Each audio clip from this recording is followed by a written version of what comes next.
So Steve Stewart does the show before us, and this is one of those days where we don't get in until the previous host is out right then. And he didn't do anything wrong. I see how it is. No, he didn't do anything wrong. Clemson fan. No, not at all. But what happens is other days we're in here with plenty of time, maybe even 30 minutes in advance or whatever, and you kind of just leisurely about as you get your stuff together.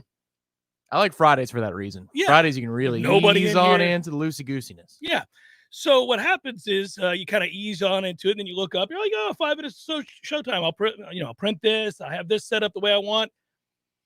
Get the mic the way I want. Get the camera all set up. Well, on days where that's not the case, you kind of got to briskly get in and get out. And I had pulled up everything I needed, and then I looked over here at the show clock, and I thought, I got like a minute. I got to pee. I'm going to pee. I don't want to be feeling a little restless as we start the show. I want to be relaxing as we start talking. So the way the studio is set up, you're going to go down a hall. We share a building here with other offices and businesses. And so I had to walk. Far inferior to this one. Correct. Yeah. Well, I walk out there, and there's 2 bathrooms. They're both occupied. I'm like, no. What are we doing? I was wondering. Usually you're like a 20-second in and out guy with that. If I know it's game time, I can get in and out. So I had to wait for, as I was turning around to come back, that person left. I was like, oh, well, I got time. But I knew I was up against it. And then I came around the corner, and you were giving me the look like, dude, the drums are playing. It's the Who is. You were in the final. Yeah, I was in the final loop. I was trying to gauge that. And, that's where we are. Anyhow, I was ill-prepared, a little like FSU on the road against Georgia Tech last night. Boy, you crafted a segue. People think that was organic, but you did this whole thing, orchestrated it for that payoff. Well done. I didn't, That's but comedy. It would have been impressive, the timing and all. It's funny because we talked on Tuesday on Seminole Headlines, and then on Monday, you and I talked that, I don't know, this Georgia Tech game, I hate it. I always do. It angers me. I feel like we're never going to play well there. I thought we'd win ugly if we won. We said there was a good chance they could lose. And Georgia Tech's terrible. I mean, that's just their second conference win this year. They've been awful. And yet you just knew. You're like, okay, let's just see how the first, 10 minutes of this game go. The first half of the first half is what I was going to gauge. Obviously, we came out the gates like, all right, here we go. 7 points in 90 seconds. We're off to a flying start. Get you some of this, everybody. But you knew that wouldn't last, and it didn't. And so as you got late in the first half, I'll go through the numbers. We'll go through the postmortem and move on. I mean, obviously, I'm looking at some numbers here from Georgia Tech, by the way over their heads compared to every other game they've played this year. And always, what is it about us? I mean, Georgia Tech will gladly lay the hell down for everybody else. They see us walk in, they're like, those sons of bitches are here. Like, they can't wait to play. I think it's because Pastner and Chris Mack are best friends. Yeah. And so Pastner is trying to avenge his friend who has now been fired largely because of his inferior nature to Leonard Hamilton, his father. So that's a separate talking point. It is indeed. Well, but the reason I want to remind everybody of something, Chris Mack was considered to be the rising superstar in the rank of college coaches. And that I remember Florida State fans on Twitter and my email telling me that, if we had a real coach like Chris Mack, we would have. And then Leonard probably owned his ass for the last year and plus. And then people are like, oh, well, and conveniently they don't come back around with anything. But and he did have his bona fides to take that next step from a non-group of 6 Power 6 in college basketball. I mean, he was a 1 seed. So many do, guys. Yep. So many do. Old Shaka. Well, we can go on for days. Another guy that Florida State hired, Steve Robinson, was coming off of having built quite the reputation from outside the Power 6, as you call them, and then was hired here and did nothing but suck. So this is kind of, there are no guarantees. There are no guarantees. That said, really frustrating to kind of watch that game play out. I don't know. Did you stay up to the end?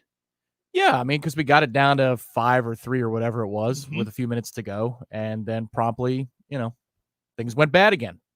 It was unfortunate, but this was entirely predictable. This is one of those tests. It's a great test for my emails, text message feed, Twitter, whatever it is, of people who fly by night, casually drop in on Florida State basketball and people who knew that this team was capable of losing to anybody and apparently in the ACC at least, beating anybody.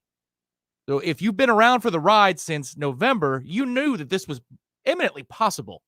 If you're just looking at Florida State box scores of the last week and us going 4-0 in the span of 7 days, and then you finally tuned into one, you're going to be that fan that we all loathe, which is like, see, like this is a watershed moment for you to prove why Leonard Hamilton is no good or why this program is always stuck in a rut. Well, but that happens every year. Yeah, that's a weird thing to. I mean, the rut of the Sweet 16. You mean? I mean, what rut? What rut? Same old Noles. Like, what are you talking about? It's that football fan that drops in every once in a while, like Will Hunting in Robin Williams' office, looking at the painting, and he looks at one painting and he rips the whole thing apart. So it's a good test. Now, if you've been along for the ride the whole season, you knew that there's going to be valleys. This group's going to go cold and look awful at times, and that was last night. But it won't be at times. It'll be against Georgia Tech every time.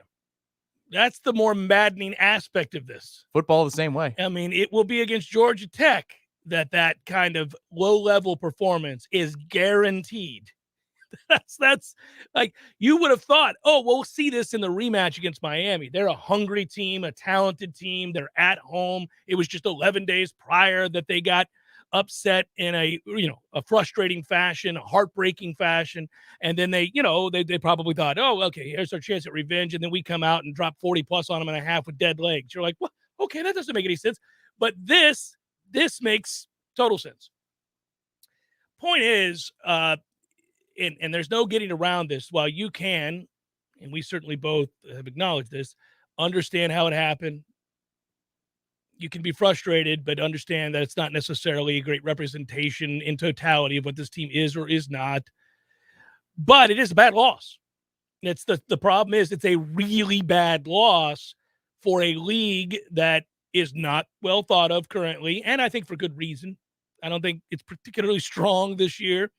And so any one of those that you are able to throw onto the ledger, you put yourself in danger. And we'll see. You eliminate a lot of the wiggle room that you had built up. And hey, I'm not hitting the panic button. The ding is still not swinging by, although he was like, well, he felt good about what happened last night.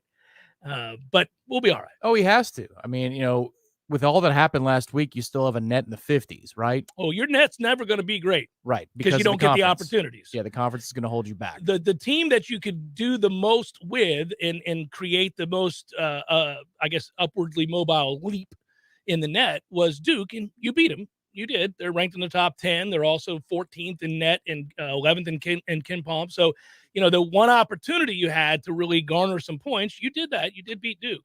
We'll see them again on the road. Yeah. So, that's the thing that sucks. If you're trying to elevate your status against anybody else, just the net, as we sit here today after the results last night, well, good luck, because you beat Miami twice. They're 69th in the net. Nice. There it is. Notre Dame is 72nd. Wake Forest is 35. They blew your doors off. See them next weekend? We're going to need that one. 2 Saturdays from now. Yep. Carolina's 43rd. Virginia's 93rd. Louisville's 113th.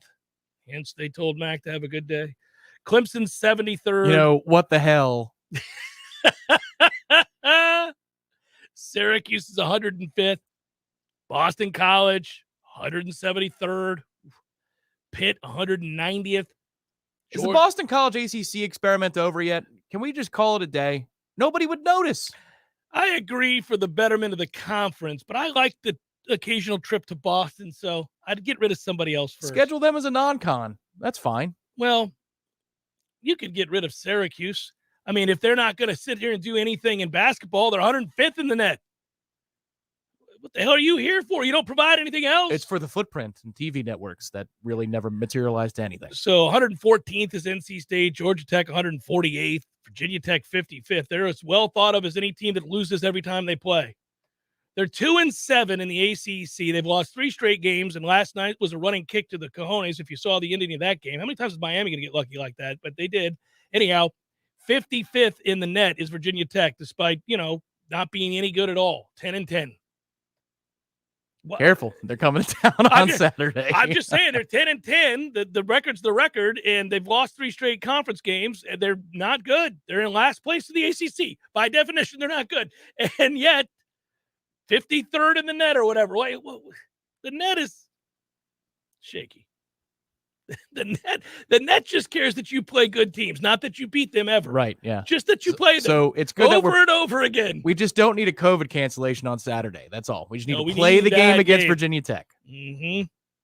Everybody good? Speaking of which, it is disconcerting, though, because, if we go back and look at the game itself and we get through all of this, Florida State had played and closed out that first half as bad as you possibly could. By the way, the end of that half really tested my ability to be 72 degrees.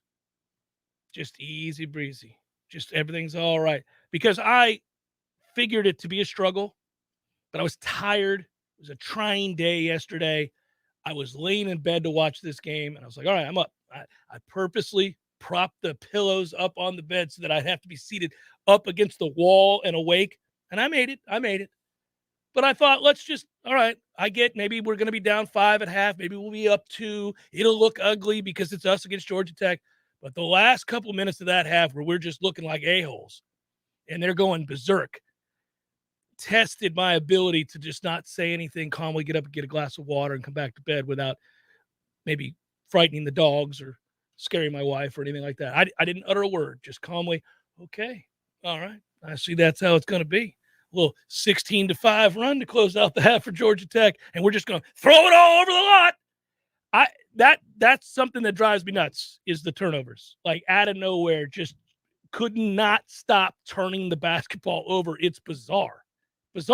Yeah, it'll drive you nuts too to look in the half court. We get there eventually, and you've got whatever zone setup there is, and it looks like they've never played against a zone defense in the half court in their life. Now, that's not a program thing, and there'll be a piece on Warchant tomorrow to that end about success against the zone. And they were getting the ball into the spot in the paint that you need to get it. In the second half, they were, especially down the stretch. Yes. A lot of easy little bunnies, but we miss a lot of those. We always do. I think that's partly college basketball. I don't think that's just us.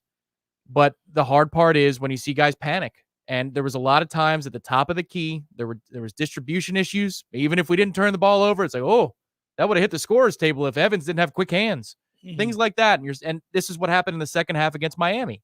It's the whole reason they came back. We had like 52 turnovers. I'll have to check the official stats, but it felt like 52 turnovers in the second half on the road against Miami where they're just flustered. And I was hoping after we saw the performance on the road at Syracuse a couple of weekends ago, where they did a decent job of breaking down Syracuse defense. They did, I thought, on the way to 76 points. Yeah. That maybe everybody's calm. Maybe the Saturday second half was they ran out of gas, but no, all right, they're going to have a problem with the zone this year. I think we've just got to understand that. Okay, so we're talking about Georgia Tech running 2 different types of zones. They also ran a 1-3-1 zone, mainly with those corner traps. Okay, so here's the thing, all right? Pull up the numbers there. Pull up those first half stats. It's weird. So while we looked bizarre on the whole against the zone that you're talking about, I got my on the whole in. FSU was 14 of 28. Okay, I'll take 50%. Problem was they were 2 of 9 from beyond the arc. That ain't getting it done, and they couldn't get to the free throw line. They attempted 4 free throws. So, I'm just, it's bizarre. I mean, there are a lot of things. You got 12 to 4 points off of turnovers for Georgia Tech. Georgia Tech shot 44% from the field in the first half, but they were 8 of 19 from 3. So their ability to hit threes offset our defensive efforts in the paint on 2s, and it overcame our efficiency from the field, which was actually a lot better than your eyes would have told you just looking at these numbers. You would have thought, well, my God, we can't do anything. Well, that's true from 3, but everywhere else we shot just fine in that first half. It's just you can't turn the ball over so frequently, and towards the end of the half, it's just what to do. Well, and that's where the efficiency remains because there's no shot attempt on possession. Yeah. So I think it skews the numbers a little bit. If you're actually looking at points per possession, that's where it would bring it down to a level that maybe it doesn't meet our emotional eyes as we're angrily looking at them. Yeah. But it comes closer than you would just look at the field goal percentage and say, oh, we were fine offense. No. Turning the ball over is a negative thing, especially live ball turnovers. So to the point you made in the second half, we did cut it to 63-58, and you're going, all right. There was the polite show for a segment there. Yeah. Can we just steal it? So you've got a little under 4 minutes to play. And then Georgia Tech closes on a 12-3 run. And they hadn't done anything like this over the course of this basketball season. And it's maddening to watch because, of course, it happened. They went 5 of 6 from the field, 2 of 3 from beyond the arc during that stretch. Everything that they hoisted upon the rim there went in. The killer was the 15-footer or 12-footer from the paint where the kid does a 360, drops back, fires, and it's a fadeaway make. And then it's the collapse down on the baseline and the angle created by going like 2 feet out of bounds to hook into the near corner, kick out 3. It's like, okay, all right. I think that's a good rotation. I think we did a lot of what we needed to do there. You are literally going to reach towards the cheerleaders out of bounds, kick it to the corner, and make that 3. Okay, all right. That was the end of the game, that shot right there. Treeing is what it's known as. Treeing, as I used to call it with tennis over the years. Teams have the ability, Georgia Tech in particular, to tree against us, play way above their heads. And if you go into the stats, they did exactly that. They did basically shoot their usual percentages from the field, but from the free throw line, they weren't really good. They averaged 14, almost 15 attempts per game, converting on just 69% of those. But last again. It's all over the place. But last night, they knocked down 17 of 24, which accounted for their second-best scoring effort in the ACC this year from the line. They also exceeded their usual production from beyond the arc, draining 10 trays instead of their average of 7. And, shoot three-point shooters wide up, and I'm looking at those percentages again. It's just it's frustrating. We didn't really turn the ball over as much in the second half, obviously just the 5. But when you turn it over as many times as they did in the first half, it's tough to overcome. Anthony Polite with 11 leads the team in scoring. Naheem McLeod scored 10, 3 dunks and a layup, by the way, 7 boards. He's gonna matter. Yeah, he will. It's a nice sequence, but you didn't see him much again. And then Caleb Mills rides the pine for a huge chunk of the second half, and you're wondering what's going on there. Check the fouls; it's not a foul issue. Throat infection. Well, so he just pulled himself out of the game. I mean, if you're good enough to start it. Problem is, I thought at the time that we were looking at one of those kinds of benchings where a message is being sent, because obviously he wasn't really good from the field. He was 1 of 4 from 3. He looked thrilled to be sitting on the bench to me. Well, they're talking about a throat infection, so I don't know. Jalen Worley finished his best effort of the year in the ACC. That's good to see. 6 points. Matthew Cleveland really struggled. Missed a dunk, missed a wide open. I mean, just some things there that were silly. 5 points for a kid who's awfully talented. I don't know. Maybe that is the silver lining. A few more games like that, and he'll be convinced to come on back for next year. Yeah, it might be for the greater good. Yeah. Those free throws are terrible. I'd like him to get up to his GPA level. We always talk about it. He's a 4.0. I'd take 40%. I'll tell you this. The NBA doesn't care whether or not you can shoot free throws. So it's less about that. They're going to want you to, but they're not as worried about threes it. And free throws. Those are the 2 efficient shots. He's got the 18-footer down, but I don't know the NBA has much use for that shot. But literally, every time he pulls up at 3, it's a fake dribble to 18 feet. It's going in. Yeah. I'm like, all right, that's a nice 2, but I wish we would just. I don't know. I don't have a problem with it. Be efficient at something. Be efficient at something. Cameron Fletcher, there's a moment. He hits a 3. He has the putback. Like, oh, there's that athleticism. Need to see him continue to grow. Oh, he had a killer drive to penetrate through the zone, 360, and all it is a little finish from 3 feet. 3 feet. And it goes hard off the back iron. Malik Osborne has this ankle that is not getting better, and I felt bad for him when you saw him re-aggravated again in the first half. And I don't know, man. What is the answer here? They know, and it was brought up last night during the broadcast, that if they don't play him or they want it to get right, he may need 2 weeks off, 3 weeks off. Well, obviously they feel like he can't take that kind of time off for this team to have a chance to win these games, that the margin for error is such that if he's not playing, there's a precipitous drop-off, and we're really not able to do what we want to do, I guess. But I will tell you that he was 1 of 5. This is, let's see, first half, only made basket. Yeah, 1 of 5 from the field, 0 of 2 from beyond the arc. Can't really jump. 2 rebounds. It's tough. Wyatt Wilkes with his normal 2 points. And Gom did make a 3-minute cameo. There is your look. So we've got to find out, is Caleb Mills going to be back to 100% for this weekend's game against Virginia Tech? What's the status of Malik Osborne moving forward with that ankle injury? It doesn't appear to be getting better. It's disconcerting. Where that leaves us now, Miami rallied from 5 points down over the final 2 minutes and hit the miraculous half-court shot at the buzzer, which, of course, they did. Notre Dame went on a 15-0 run in the second half to secure an easy win over NC State. North Carolina survived one of the ugliest games ever played in college basketball, 58-47 in a rock fight. Those two teams should apologize to their fans and anybody that happened to tune into that game. So there's that. Now, Florida State 6-3, just a game back of first place. The team that they're trailing, they swept on the season so far. So it is pretty heavily weighted here at Florida State, Carolina, Wake, Notre Dame, Duke, Miami, all within a game or half a game of first place. That's where we're at. And you're going to want to look more towards the first place line, not because that's the great and most prestigious thing to accomplish as a conference member, but rather because we're not sure beyond the second line anybody else is getting in. So where you sit on this line matters. Even if it's a tie for second, whatever it might be. Yeah, we've downsized to a 2-seater. You know, we're in a Mazda Miata, no longer a 15-passenger van. You're going to want to be in the front seat, for there may not be a back seat, is what Tom is alluding to. FSU's loss last night drops us from 56 to 70th in what those quad one games are. We're 2-3 in quad one games. We have the win over Duke and Miami as our two. Of course, the road losses are at Purdue, not a bad loss at all. At Wake Forest, not a bad loss at all. And Florida, not a bad loss at all. So you get those quality losses, Tom. Let's add up those quality loss on the road. Quality losses. We got to get football in. We got to get a lot of things. And Jeff Cameron Show, 93.3 Real Talk Radio, Warchant TV. The weather is unpredictable and can cause issues around your home. Weston Trawick provides commercial, residential, and industrial electrical wiring services, yearly inspections on fire alarms, portable generator sales, and so much more. With 24/7 emergency service and repair, Weston Trawick will be your calm in the storm. Give them a call at 514-0003. Weston Trawick, professional electrical services day or night. Visit online at westontrawick.com. When you are approaching retirement, there are a lot of questions to answer.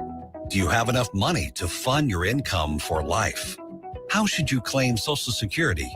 And what's your plan for health care and long-term care? Pete Tyson and Preservation Financial Group are here to help you preserve your retirement. The team at Preservation Financial Group can help you get organized, guide you through critical retirement decisions, and create a comprehensive income plan designed around your needs. Don't leave your retirement to chance. It's crucial to understand and address relevant risk before you retire. To schedule a free, no-obligation consultation, reach out to Pete Tyson and Preservation Financial Group today. 850-523-6118. That's 850-523-6118. Or visit them online at preservationfinancialgroup.com.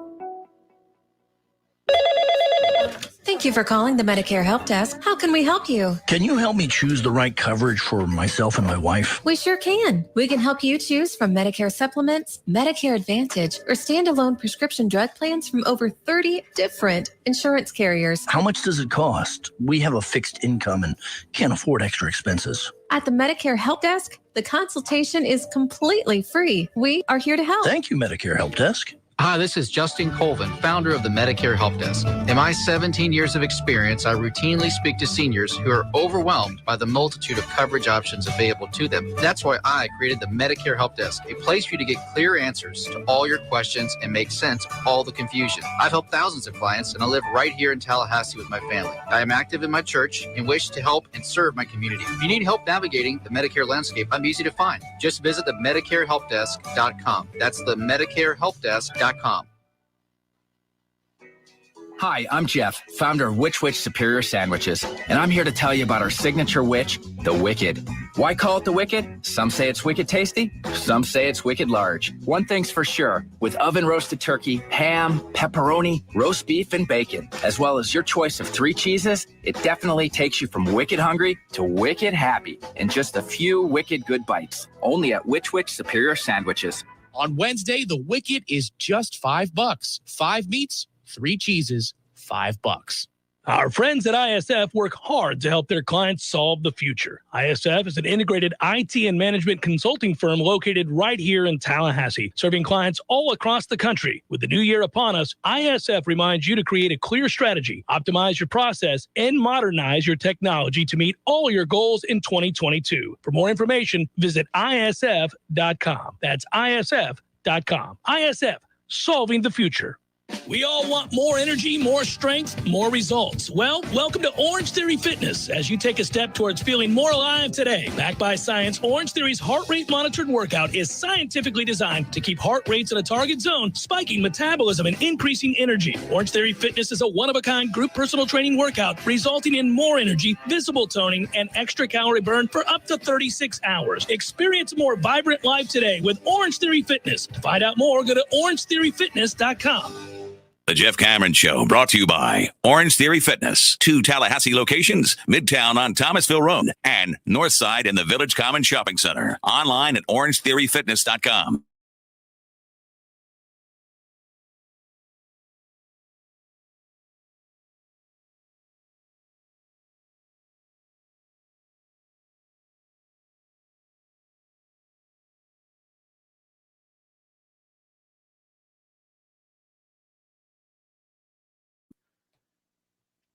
So what did you make of the Saints and the Sean Payton situation when we find out that it was just a year ago, I guess, that he had a deal worked out before Mike McCarthy and could have gone to the Dallas Cowboys? That was interesting enough.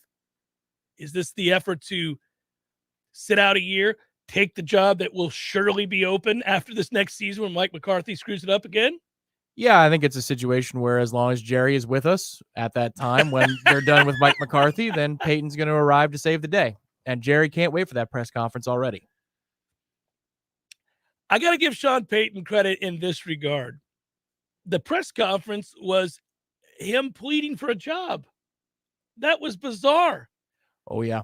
It was a weird press conference. It went over an hour, too, didn't it? It was a lengthy, certainly more than 30 minutes. Yeah. It was conversational. He wanted you to know that he's capable of carrying on these kinds of conversations. It was a tryout for a TV gig, which he'll probably be good at, I would guess. Oh, and he already had a bunch of suitors anyway. I mean, you know how they are in the TV industry. They take a chance on a guy like Jason Witten. They don't really care. They're just looking for the name, and they hope that you turn out to be good. Bruce was terrible at it. Bruce Arians at the CBS booth. Yeah. It's like, oh, yeah, it's just a dumb play. Well, he didn't want to be there. Yeah, any week. You kind of have to want to be there. Like, yeah, it is strange. I think, these hires tend to be very, very disparate. They're either huge home runs or they're just a nightmare, and early on.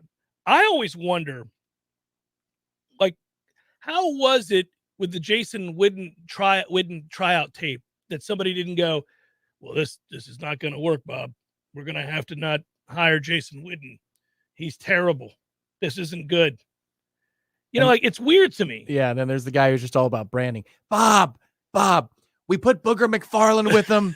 It's going to be great. And if it doesn't work, put Booger in a cart that moves up and down the field with a big screen on it, and it's going to be the best Monday Night Football ever. Well, it is weird when you're listening to it. You're like, this would have been easily discernible. Like, you could have known pretty quickly that he wasn't going to be good, and that Tony Romo was, for example. Like, you just hear the personalities. You're like, okay, well, he's good. He fits. We'll have to dial him back a little bit. He's a little bit over the top, but he's good.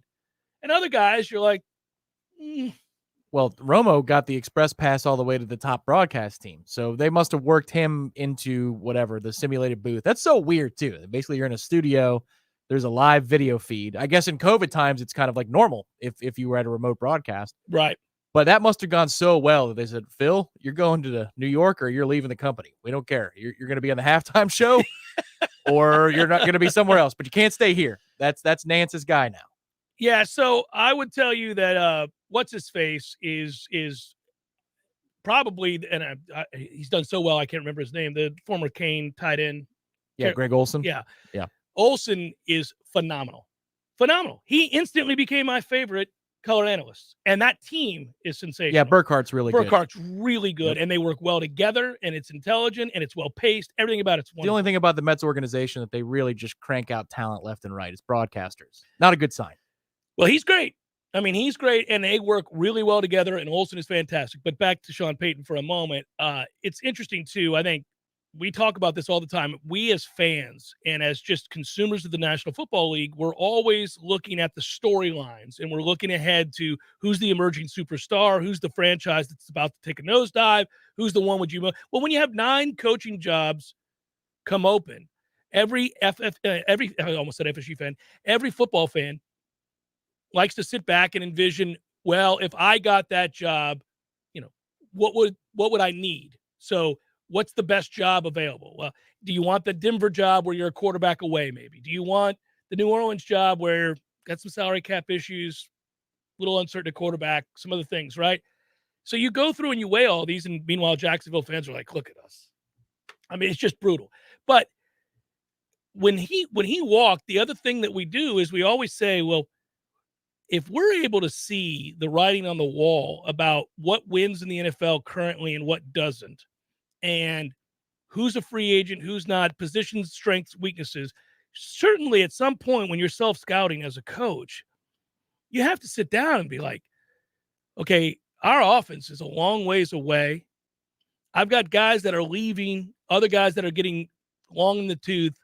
We're in a salary cap situation that's not good. I mean, to me, this would have been the easiest thing in the world. Like, Sean Payton is over there calling Drew Brees, who had a child's arm in the last 2 seasons that he played football, in season after Jameis went down. He's thinking, well, we gave Taysom Hill $1 gazillion to just be useless. And I'm not real sure, based on the little sample size we had of Jameis, that he's going to return to being the kind of guy that drives the ball down the field the way he once did. Certainly not with that roster structure. Like, who are you throwing it to? Yeah. So, I mean, maybe this is a good time to go to the media.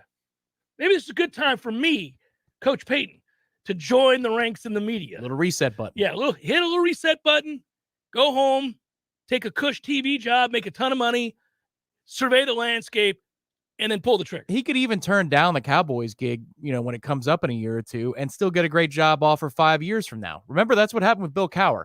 Now, Cowher never left the booth. But he got offer after offer after offer for a good 5 to 7 years. Yeah, he did.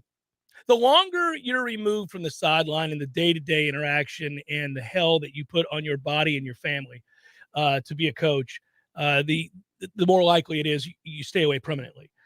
He has a Super Bowl victory, so he's not chasing that elusive thing, right? If you're a guy who had to leave the game without a ring, maybe the call of the game or the sideline would always bring you back. But if you have that ring, and he's got a lot of other successes short of a Super Bowl beyond the one, as you like to point out, only one, but he'll get in the Hall of Fame in the express lane. Well, he's a great coach. He's a very, very good coach. We all know that. Very, very good. Yeah. Yes. So I would just tell you that, and not working 22-hour days year round with the stress. I mean, he already had a pill problem. Oh, he sure did. Yeah. So call it a day, man. You've got more money than you'll ever spend, and they're about to give you gobs of it to be a broadcaster. Yeah, that press conference is creepy. Every answer, he's like, oh, I'm so glad you asked that, Mark. The reason I believe, and you're like, oh, and that comes on the heels of him giving the king cake or whatever that cake thing is for Mardi Gras to the owner. And he's, I got 100 more of them. So everybody in the media, I want you to take one home and just take it as an appreciation. It was creepy, kind of like Shooter McGavin-esque, where you're like, oh, it's what's a persona going on here? Yeah. No, it's strange. It's strange, but you hopped up on the good stuff again, Sean. What's going on here? He's campaigning for a gig. Well, hopped up on the good stuff and free to sleep in tomorrow. That's got to be a hell of a thing. And they basically, I'm sure that he went to ownership and kind of talked it through. Like, listen, I'm really a little fried here, a little burned out. Could use some time away. In other coaching parting of ways news. Did you see what the buyout was for Chris Mack? So he was promised $12 million if he was terminated by the letter of his contract. He settled for $4.8 million. What do you think was going on behind the scenes there? It's Louisville. Who knows? Exactly. That smells like more Patino kind of stuff than it does just a mutual parting of ways. When you forfeit more than 50% of your contractually obligated buyout. Well, he got in trouble once before. So would they have just carried that over for cause, his 6-game suspension for the beginning of the season? May very well have been. I know this, though. The team itself looked like a group that had zero interest in listening to a word he had to say. And we first speculated on that last year after our game against them, where those players, they looked a little frustrated with him. And there were comments to that end where guys didn't exactly back their coach. When the local media covering Louisville would ask them about, some of the controversy surrounding him, his name being mentioned as somebody who could lose their job, being on the hot seat, quote unquote. None of the players were like, well, we love Coach Mack. They're all like, mm-hmm. Well, if you watch the interactions, and it never tapered from when he would call guys off the court substitutions. Like Leonard doesn't even acknowledge dudes when they come off the court. You notice that, the other coaches, it'll be sometimes stand, sometimes yeah. Coach doesn't even pat him on the butt. No, he's too busy coaching. It's like when he's done with a halftime interview, like, thank you, coach. And he just walks away. He never says you're welcome. It's just straight walk away. And they're like, thank you. And he's going to say you're welcome. Never happens. No, he's obligated, clearly. But with Mack, he would always light into his players as they came off the court, showing them up in this day and age. And it was very Bobby Knight-esque, where he would scream at them in their face as they're walking off, and it happened almost every time there was a substitution. That had to get old real fast. Well, but also, how you can do that and when you can do that and why you can do that? When you're winning games on the regular. When you suck and you continue to suck and things continue to slide downhill and you get all the more vehement with those interactions, yeah, man, good luck with that. Bob Knight lasted for a long time for many reasons besides the enablers at Indiana, but also there was this long stretch there where they won a boatload of games and made deep tournament runs. You better have that kind of success to have those kinds of conversations anymore. It's Jeff Cambridge at 93.3 Real Talk Radio, Warchant TV.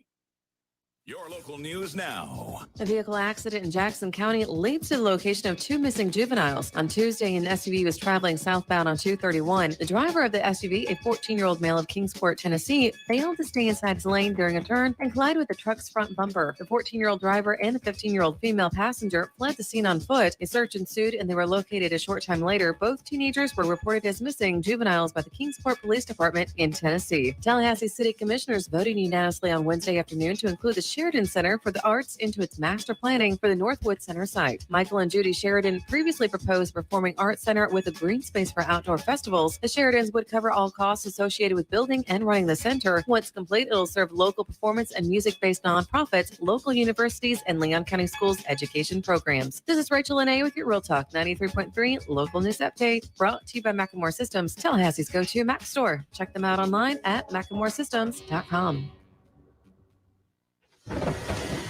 This is meteorologist Paul Trombley with your Real Talk 93.3 weather update. Highs around 62 this afternoon under mainly sunny skies. Winds out of the northeast, 5 to 10 miles per hour. Cloudy skies expected tonight, 44. Cloudy skies expected again tomorrow. High temperatures reach up to 60. Lots of sunshine outside Saturday with daytime highs approaching 46. 57 Sunday.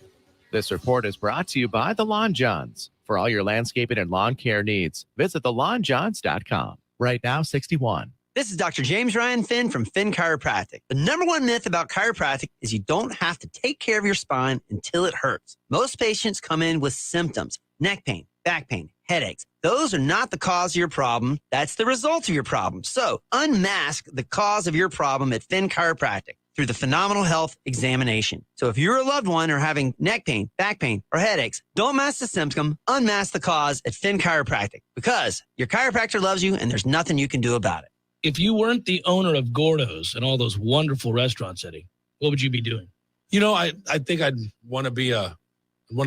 know what I'd want to be, a boat captain or a cowboy.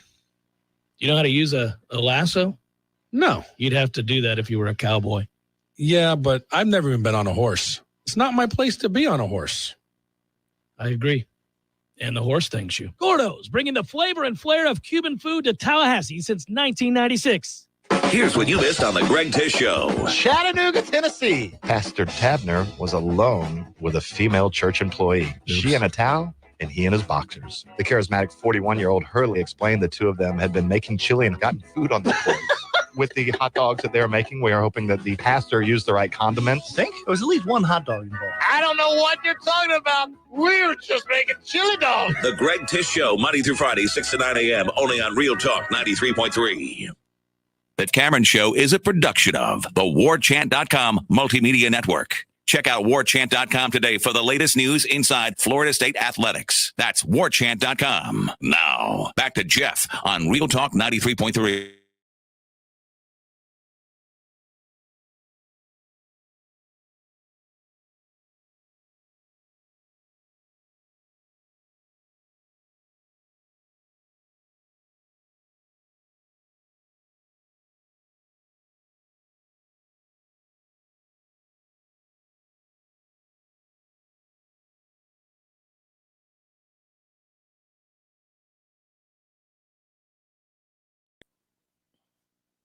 In all of sports? No. The 9 open jobs in the National Football League. Job that you'd want most. Maybe Denver, because I'll bet that you have enough weapons to land a decent quarterback. Well, now that all of the oddity of what's going on with the organization is coming to a resolution, it's going to be sold. And probably, I was reading this morning, it'll be the largest deal for any sports franchise ever. And there's a huge tax break that comes with it for the buyer. But they've had behind the scenes, apparently, and it's really interesting to read all that. That's not been a job that a lot of people wanted to take. And prior to the controversies behind the scenes with family squabbles and legalities and things that were just not interesting to a sports talk show necessarily, but certainly interesting to those who care about the Denver Broncos, it was a disjointed mess, and there were sides, and it was ugly. This resolves that. So now that you have some certainty, that's a passionate fan base. That is an amazing place to watch football. I've been there, and it's a storied franchise, so that would be a great job. Yeah, and they've also got personnel. Assuming that you had an average to above average owner in the NFL, they want to make a splash when they first own the team. So I would think they would be willing to pay the price to go get Aaron Rodgers or somebody else in order to, finish the puzzle, so to speak, put you in a position to where you can compete in that division. Now, that would be the only thing that would stop me, would be the division, that you have to go against Mahomes and Herbert twice a year, every year. That could get you fired real fast if you don't have an answer at quarterback. But that's where, if you're going to take a job, any one of them, you're going to vet it, and you're going to ask the ownership structure, management structure, what's your plan? Because how much time do I have? It's going to be tough to get over these guys. Well, Nathaniel Hackett's going to take the job. And so Nathaniel Hackett is young, 42 years old. He's, he was an offensive coordinator for the Green Bay Packers. So he's got time, right? There's upside for him. And he had worked as an OC over in Jacksonville back in 2016 through 2018, the Bills before that.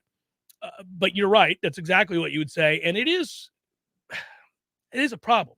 Having to go against those quarterbacks, you're not about to win anytime soon with those guys, but you do have huge amounts of upside. We both love Javonte Williams, very good player. Patrick Surtain, really good player. The second, of course, remember his dad, and good Christ, this is what's happening to us now. I remember his dad. Yeah, I know you do. Yeah, this is my territory. They also, by the way, the number one thing I always look at here is cap space. So, yeah, do you currently have a roster with some good players to build around? The answer for Denver is yes. Do you have room to grow, meaning you have money to go give free agents? The answer is yes. 42 new ownership, going to be pulling in the same direction, willing to make a splash, some talented young players, plus room to build the roster. Good job. Good job. But is that ownership, that's not settled, right? They don't have a potential buyer. So Hackett's kind of going in blind a little bit. A little bit. Well, I think they know. He knows the roster enough. Well, but also I think from what I'm reading, I think they do have a potential suitor. Okay. Yeah. Right. So the Jags job, which means you have the first overall pick, just as you did a year ago. So you come in, and let's just presume that Trevor Lawrence wasn't as bad as his numbers suggested. You'll lean towards the latter performance at the end of the year against the Colts and say, okay, there's stuff there. There's something there. They just made a nightmare of this. So you got young pieces. They're flush with cap space. They've got cap space for days.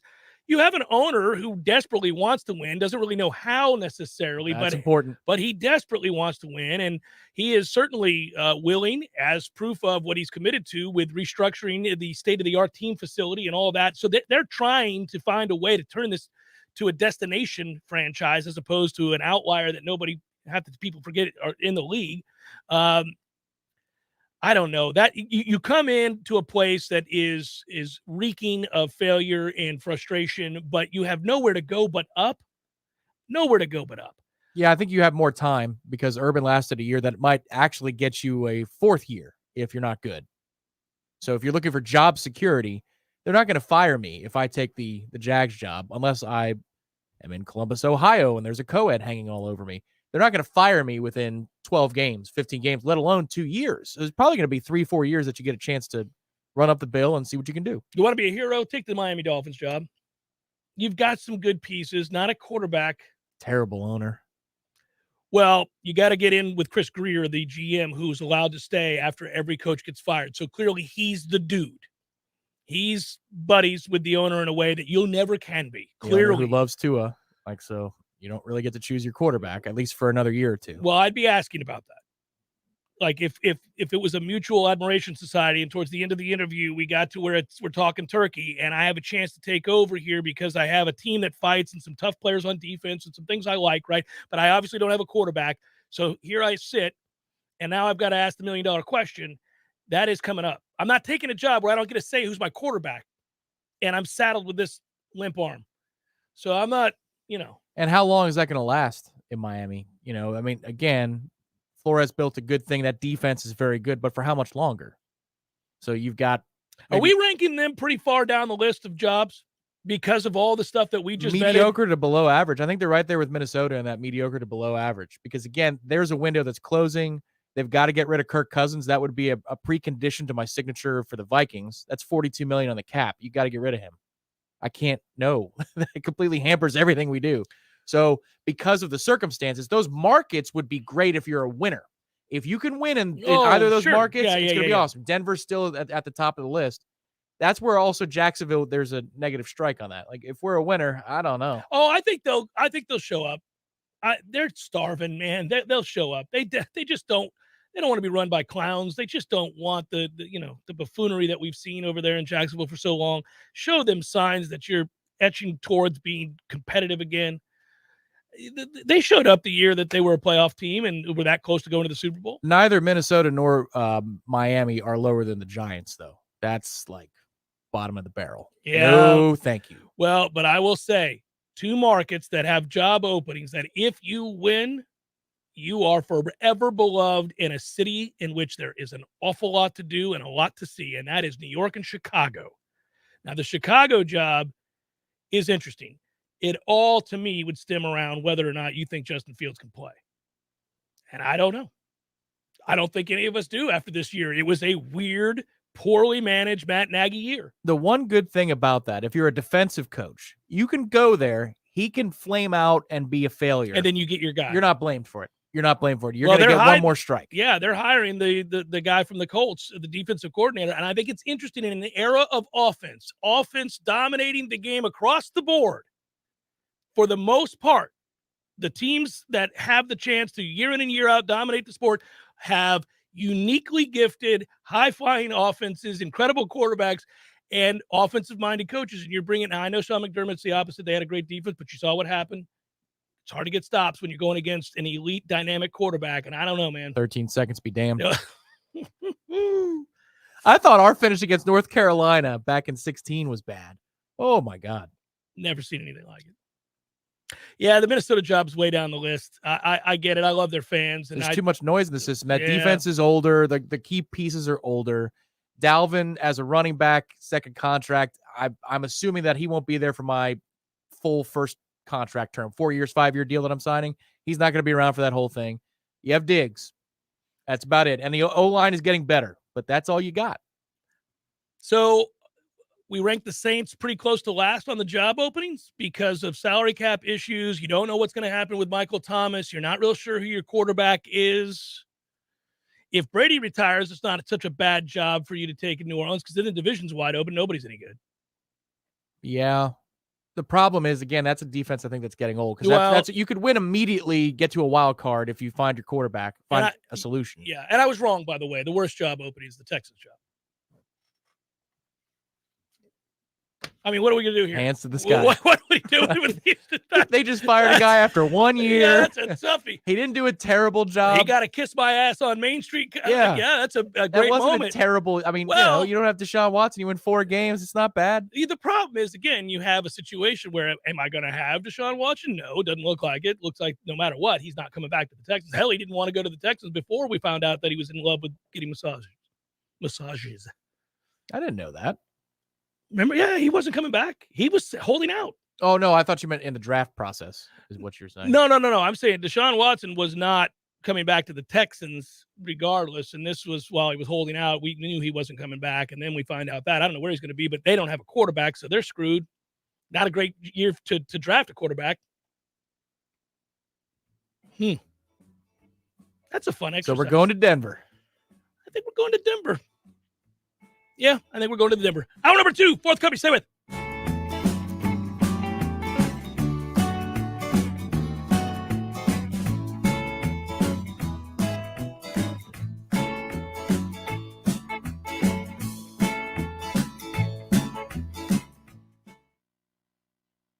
Present and future walk into a bar. It was tense. All jokes aside, the trained professionals at Mack & More Systems are serious about Apple products. For all your Mac repairs, call Mack & More Systems at 894-3622. 894-3622.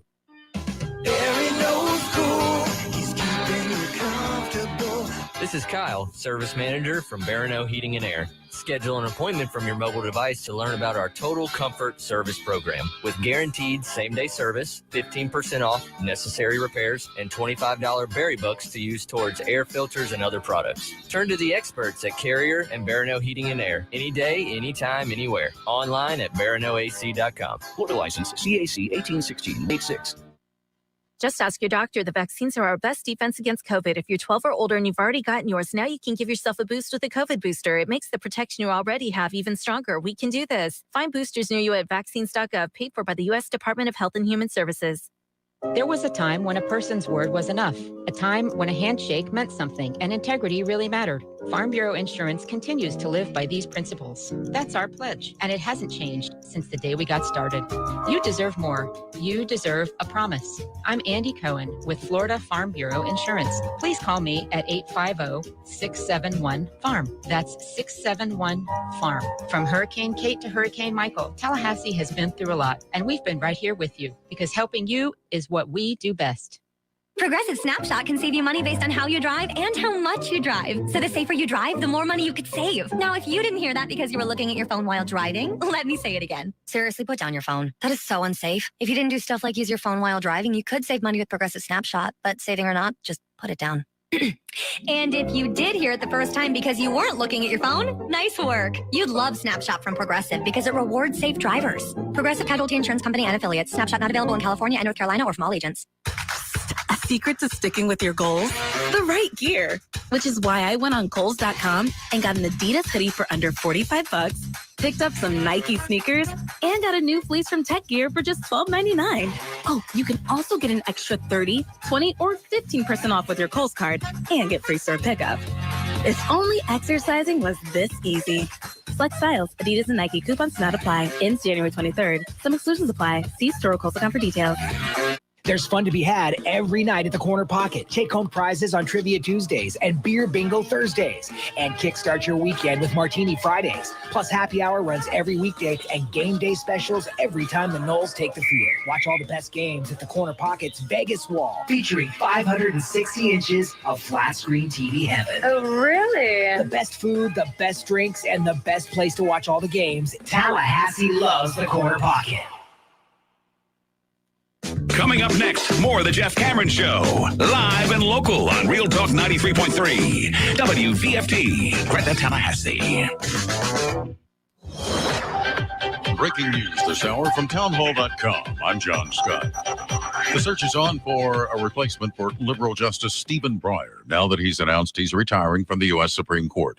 Bob Agnew reports. At age 83, Breyer is the oldest member of the court, and there has been speculation for months about his retirement. His departure at this time is part of the recent trend of strategic retirement. The liberal justice leaving the court with Democrats still in control of both the White House and Senate. Senator Patty Murray of Washington State was among the first who urged the president to fulfill an earlier promise to nominate a black woman to the court. Confirmation would come via a simple majority vote, providing Democrats unite behind the president's nominee.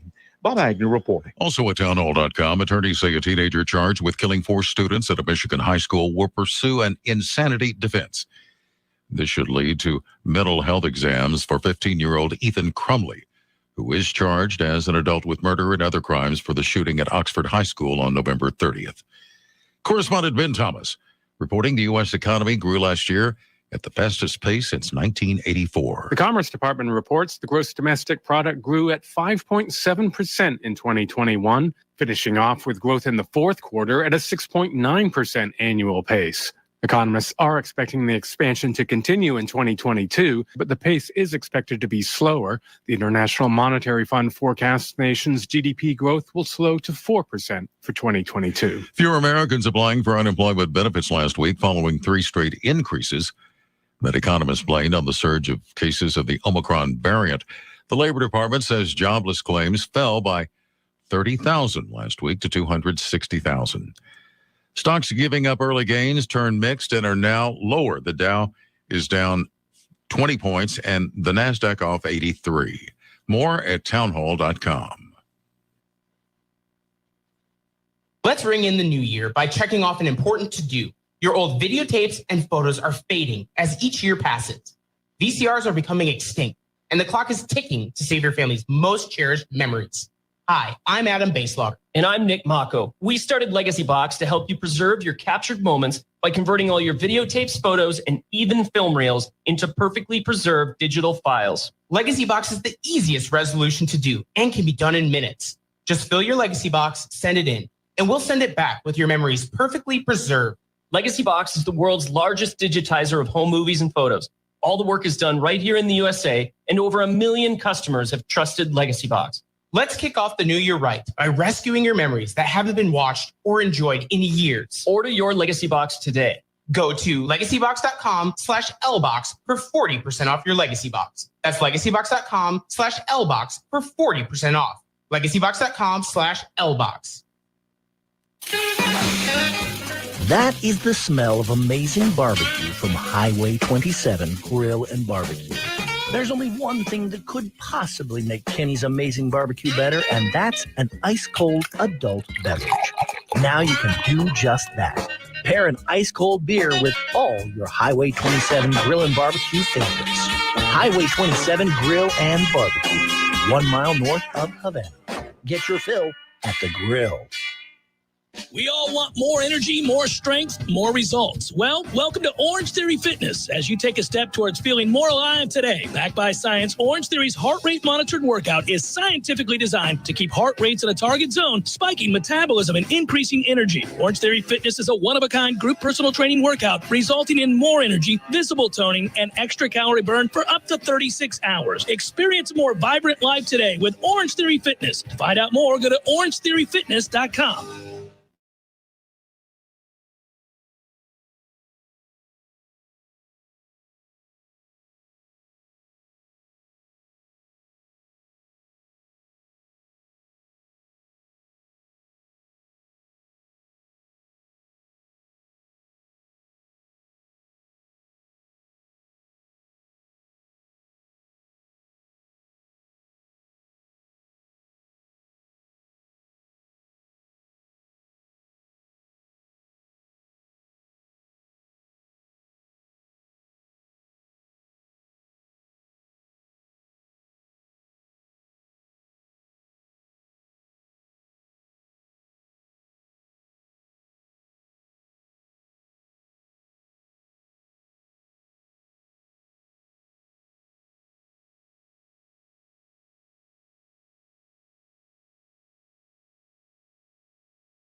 how they're going to blend, all that good stuff. Good article today, warchant.com. I would funnel you there to read Ira's column on young man at running back Trey Benson, who comes in from Oregon and looked up to, very much so, Cam Akers, who both of them from Mississippi, a couple hours apart, and models his game after him. Benson's a bigger kid, by the way, 6'1", 215, 217 or so, kind of thickly built. Basically, once Mario Cristobal said, I'm out at Oregon, and of course, I would think that in addition to your coach leaving, having had such a devastating knee injury and having to rehab and 6 carries last year, you'd be inclined to want a fresh start somewhere. So that's just fuel to the fire. But talented as he was coming out of high school and well thought of, and having been recruited by Mike Norvell at Memphis. So kind of interesting that there is that relationship already built in. I like hearing from him in that that's a young man that said, in essence, look, I didn't know Alex Atkins, but upon meeting him, instantly we became tight. We became, I think his quote was, best friends right then and there. That is something that you and I would first guess, not necessarily specific to Benson, but because of Atkins. His personality, he is eminently relatable. I think if you're an athlete, if you're a competitor, if you want to get better, if you don't mind hard coaching, but also understand that it comes from a good place, you're going to really gravitate towards Coach Atkins. And that's why I was really worried when we were talking about what would happen at the OC position. I was hoping that they would give that job to Alex Atkins. A, he had experience as an OC before, but B, I wanted all the more reasons for him to be on board here, whether that's a pay raise, job status, whatever it might be, to stay on board, because that's a guy that I think will help you in recruiting big time. And I think it's a guy whose coaching acumen I respect immensely. So I think you'll read those kinds of sentiments and comments from new players pretty regularly. I really believe that. Well, just in listening to Trey talk today, too, the way he paces himself, the messaging, the tone, it's very similar to Alex Atkins because there's no nonsense. Mm-hmm. Watching a lot of these newcomer player interviews and getting to do so live as they're answering questions, you watch how they interact with the media, especially because we get the Zoom side of it, so you can see the facial expressions of everybody, how they feed off of it. I get excited, and then it goes to the next phase, which is, all right, I hope they can play. Because if they can, it looks like they've got the attitude. And that goes for any of these newcomers, from Jared Verse all the way down to Deuce Spann, everybody in between. I just hope they can play, because a lot of the messaging that's coming from these players who haven't really been funneled through the Norvell system yet of how to talk to the media, they've got chips on their shoulders. They believe that Mike sees something in them that they think they have that their previous coaching staff didn't, in a lot of cases, not every single case. Sometimes kids just want to get closer to home.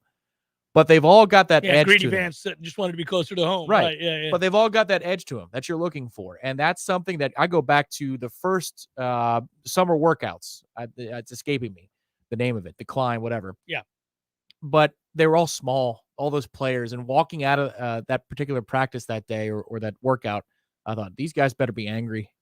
Because if they don't have a chip on their shoulder, there's no way that they're going to even hang with a lot of teams in the ACC for 3 quarters. But you're seeing more and more of those players come in with an edge to them, and the sizes are starting to get a little bit bigger. They're starting to look a little bit more like Florida State of old. They're not there yet, but we're getting closer. This is better clay to mold if you're Josh Storms. Constant reminders of exactly where we're at, where we got to go, what time of year it is. It's easy to get excited. I don't want to overstate what somebody's going to be on this roster when they transfer in. It's awfully hard to know.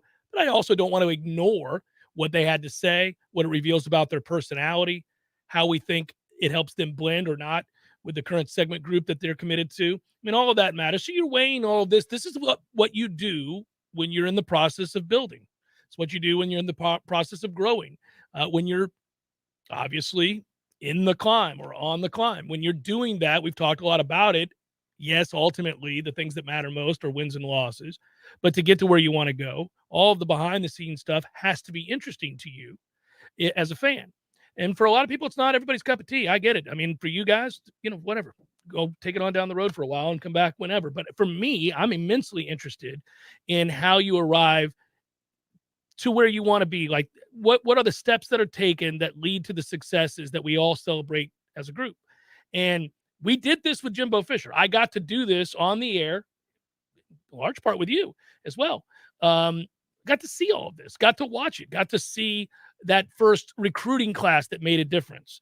the first time that I really kind of recognized a strength or a weakness of the staff as a whole, or the head coach, and what they were going to have to overcome, and all that stuff.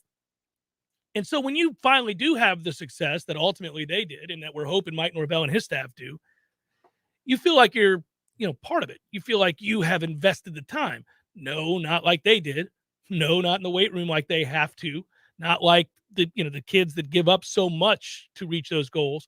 But as a fan, I think it's far more rewarding, especially when it's your school, admittedly, but it's far more rewarding if you went along for the ride and you at least took stock. You at least took stock of each one of these kids that came in, the successes and the failures, because you can learn from every one of them.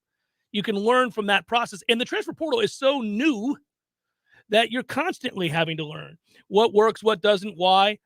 Why are we having, and knock on wood, it continues, the kind of success as a staff that we are in the transfer portal? Now, part of that's opportunity. Part of it's very simple. It just boils down to opportunity.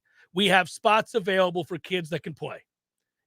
If you're Alabama or somebody like Alabama, or Georgia, those spots aren't available because they're already filled by elite level high school players and very few transfer portal kids. But anybody that you're looking at to replace or move on from and add, they're 5 stars everywhere, right? But that's not us.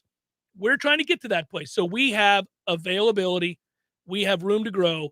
We have spots within each segment group where a player can come in the transfer portal and be effective and maybe be a sign and play guy right off the bat. So right off the bat, you're going to be, I think, a destination for a lot of kids because you have the name, you have the cachet, and then you have a hungry staff that is obviously really, really locked into the transfer portal. The second these kids' names go in, you've heard from every one of these guys how quickly they heard from Mike Norvell, how quickly they've heard from Florida State. So, this is where you're building. This is where you're trying to get to. We'll see. But right now, they're having a lot of success. I happen to think, whether it be offensive line, linebacker, or wide receiver, 3 very big positions of need, 3 positions that we spoke of as soon as the season ended and said, we better see some transfer portal action in a hurry at those positions, or else we're going to remain mired in subpar play. I happen to believe that there are more hits on this list than not, judging by their film, their personalities, and what we know of these kids that we've brought in. I tend to agree at this moment, but that's where spring football becomes really interesting. The transfer portal is spring football coverage's best friend. And it's not just for us in the media to present it to the fans. Like, I'm invested. I can't wait to see what these kids actually look like on the field in spring camp, because you have a lot of things to compare against. And you said it right. I'm turning into a graybeard. I covered Jimbo Fisher's first spring practice. That was my first assignment as a member of the beat, was that particular camp. So you've seen the ups and the downs. And when we got to spring camp last year, I remember seeing Jermaine Johnson for the first time, and I thought, well, he looks different. I hope that he could play and he's not here just as somebody who is a player who gets off the bus and looks impressive. I hope there's actually game behind it to go along with it. And it proved to be that, yeah, very much so. He was only somebody who parlayed that much more playing time into being perhaps a top 30 pick in the NFL draft, at least top 40 or 50 for sure, right? But so what the difference looks like between the Jermaine Johnsons of the world and what we had for several years at so many key positions. I'm starting to see us incrementally inch up. And that's with some players that we're developing on our own. Like, I can't wait to see Malik McClain this spring. Toa Feely, Kalen DeLoach, after his improvement in late October into November as a linebacker. I'm looking forward to a lot of players that were already on the roster. But when you have this kind of overhaul in the transfer portal, like I remember when I first started working for a different entity about 10, 11 years ago, early enrollees was this thing that you would cover. Yeah. All these kids that would come in as early enrollees. That's still really important. Jeff Luke was a big one at the time. Yeah. He never panned out at Florida State. I think he ended up playing at Cincinnati. But that was almost like a separate conversation of, okay, these kids are on campus. They're going to be a player for us in 2 or 3 years. With the transfer portal, it's, this dude's going to be a player for you right now. He's going to be a starter at this position right now. Caden Lyles at center is going to be a starter for you right away. Doesn't he strike you as just a no-nonsense, I'm not having it, want to kill you sort of center that will start for us this year? I'm so excited about him. I mean, there is zero personality in that kid whatsoever. I mean, you probably can't get 5 words out of that kid, but he looks like the devil. And I mean that as a compliment. Yeah, Look at that guy. He's the bouncer that you don't even try. That is just straight up evil. Good. As soon as I saw It's him, a cold, dead stare in I those was eyes. like, my man doesn't want to be here talking to you. He wants to be kicking your ass. Conversation. And I'm talking about the press. Like, he doesn't have time for any of it. Loved it. Good. Let's talkie. Let's get out there and you know beat who else somebody was up. like that? A couple of guys. Yeah. Brian Stork. Well, he was. Yep, I know. Yeah. Rodney Hudson was another one that's like that. Good players. I remember that he showed up Rodney in the high school camps. Ira said he couldn't believe it. Yeah. Rodney came up and he was talking to him, and he's like, "Gregarious, what is this? Where did this come from? Rodney, As a player? certainly not in the Trickett era." No, we were the enemy when he was here. And Stork, same way. We were the enemy when he was here. But great players, and that's all I care about. I don't care if they're jovial. No. I don't really need to interact. No, I whatever. hope that your disposition in general in life is a little bit ornery if you're an Well, offensive lineman. If Please. you're an offensive lineman, yeah, while you're playing for us. I don't need that when I'm sitting next to you on a plane to, Sheboygan. I need Well, hopefully you're not sitting next to him. Hopefully they got a those are window big or an dudes. aisle. Those are big dudes, yeah. No, thank you.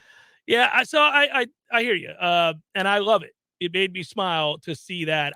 Most of us in the press want a guy that you can really have a conversation with, that's going to provide you the great quote, maybe some insight into why the team is doing what they're doing, all that stuff that aids you in your endeavor, right? Your job in the media. But truthfully, I'm a talk show host. I'm not writing stories. I'll provide my own talking points by watching the games and going to the practices. I don't need those guys to be all that interactive. I just need them to start kicking people's asses. It makes my job a lot easier when they do that. And so when I get a kid who's no nonsense and doesn't have a lot to say, good for you. Stop talking. Go beat somebody up. Let's go. And I mean on the field. Hopefully, I mean on the field. And if it's off the field, as long as you're not if somebody got a little mouthy first, it happens. Yeah. It happens. It happens. So yeah, I'm absolutely fine with that. I've never asked you this question. It's off topic, but I just brought it up. Are you a window seat guy or an aisle seat guy? I'm a window seat guy. Yeah, see, that's the right answer. It's the only right answer. Well, why? Because if you're an aisle seat person and you don't have family with you, then you're going to have to be the one that gets up, which is really annoying on a Over and plane. over again. Then you also got the Bev card on the elbow situation, which it doesn't happen That's that the number often. one reason I'm not a fan, because if you fall asleep, they don't care. Yep. They're not looking out for you. Well, it's also people walking through the aisles more than there's the wear Bev a card. shot. Yeah. Yep. And then also, if you can't hold it for 2 hours, maybe if in my 60s or 70s, I need to be an aisle seat guy, but I don't ever have to use the bathroom. There's no entertainment value to the aisle seat. How long is the flight? I mean, you might. I'll be flying to Spokane in March. Okay. That's a long flight. I may end up having to use I the could see bathroom. an argument for the aisle at that point. But I'm not. But there's no entertainment value to that. The window seat gives you entertainment. It's I moving also art feel outside. like I'm away from everybody when I'm on the window. I can lean Yes. against the window. I can listen You to can my lean for music. I sleep? can sleep. I can watch a movie. Get the hell away from me, everybody. I can't sleep sitting straight up, so that's got no can't either, chance. I need to lean on something, and that's where the window comes in again. It's the only correct answer. Well, I'm glad I got it right. Don't forget, your first class is always free at Orange Theory Fitness. And if you're a new member, first month is free with the purchase of a heart rate monitor. And if you're an active member, you can save a ton on your month-to-month charges by referring to new members, referring people who you'd like to see join the cult. And I mean the cult in a good way. That is Orange Theory, and it is. Most exercise groups are. The key to that is if you're going to join a cult, you want it to work. It's science-backed at Orange Theory Fitness. It does work, and it's worth your time. That's a community I belong to. It's a community I've talked to you guys about for a long time. It's a community that's intimidating to people, but it ought not be, because when you get there, you find its members are welcoming. They are the kinds of people that root for you, not against you. It is not competition against you, but rather against yourself, meaning I don't care what you run. You shouldn't care what I run. We just want to do well together, and you do at Orange Theory Fitness. Check them out. 2 locations in town. Orange Theory Fitness. You can go to OTF.com to find out more. Orange Theory Fitness. Stuck in an expensive timeshare contract and feel like there's no way out? I'm almost at $10,000 in 4 years. I've never traveled anywhere. They made this sound that this would be a really good deal that I could go anywhere, anytime I wanted to. That never worked out. I'm Chuck McDowell, CEO of Wesley Financial Group. I've helped thousands of people get rid of their timeshares. I know all the tricks because I'm embarrassed to say I once worked in the timeshare industry. We've saved suffering timeshare owners millions in debt and maintenance fees. When you're approved as a client, I guarantee you a 100% success rate. We'll get you out of your timeshare, eliminate your payments, and get them off of your back permanently. I honestly would recommend that you call Wesley Financial. They will help you. Call Wesley Financial Group now for your free information kit. If they can't get you out of your timeshare, you'll pay nothing. Call 800-600-9595. 800-600-9595. That's 800-600-9595. What's important when shopping at a gun store? Let's start with a friendly and knowledgeable staff. Then add top-notch service, great selection and pricing, and a personal shopping experience only found at a locally owned and operated business. And Red Hills Arms, they're right on target. While other gun stores come and go, Red Hills Arms remains Tallahassee's go-to local gun store for all your firearms needs. Stop by today and get welcomed in like family. Are you stumped on who to call for fast and affordable crane and tree service? Deep South Tree Service is a cut above the rest. They go out on a limb for their customers. With the largest crane in the Big Bend area, no job is too tall, no job is too small. Call Rob for a free quote today. 850-877-TREE. That's 877-8733. Deep South Tree Service. Our roots run deep. Every great construction project, whether it's a new addition or renovation, starts with a plan. At T-Spark, we are excited when our clients contact us to assist with that plan. Through our team of architects, draftsmen, engineers, we can help you with your project's planning and design, potentially saving costs in the long run. Whether you have a residential or commercial project, we look forward to working with you. Call us today or visit us at tsparkconstruction.com. License number CGC 1525336. Diabetes, high blood pressure, anxiety meds, everyone's on them. If you're a 50-year-old male, maybe a bit beefy, or even with type 2 diabetes, $1 million of term insurance may only cost you about $200 a month. Affordable term life insurance is out there. Call Term Provider and speak with Big Lou at 800-481-1458. 800-481-1458 or visit biglou.com. Remember, Big Lou's like you. He's on meds too. Are you the parent of a 2 to 7-year-old? Listen closely for an exciting free radio offer. By now, you've probably heard of ABC Mouse, the Parents' Choice Award-winning online learning program that's actually changing the lives of early learners everywhere. ABC Mouse is like a little one-on-one teacher. It has helped her so much. Right now, we're offering a special radio promo to try it free for a month. But you have to go to abcmouse.com/radio to claim your free month. That's abcmouse.com/radio. Sponsored by Age of Learning. We all want more energy, more strength, more results. Well, welcome to Orange Theory Fitness as you take a step towards feeling more alive today. Backed by science, Orange Theory's heart rate monitored workout is scientifically designed to keep heart rates in a target zone, spiking metabolism and increasing energy. Orange Theory Fitness is a one-of-a-kind group personal training workout resulting in more energy, visible toning, and extra calorie burn for up to 36 hours. Experience a more vibrant life today with Orange Theory Fitness. To find out more, go to orangetheoryfitness.com.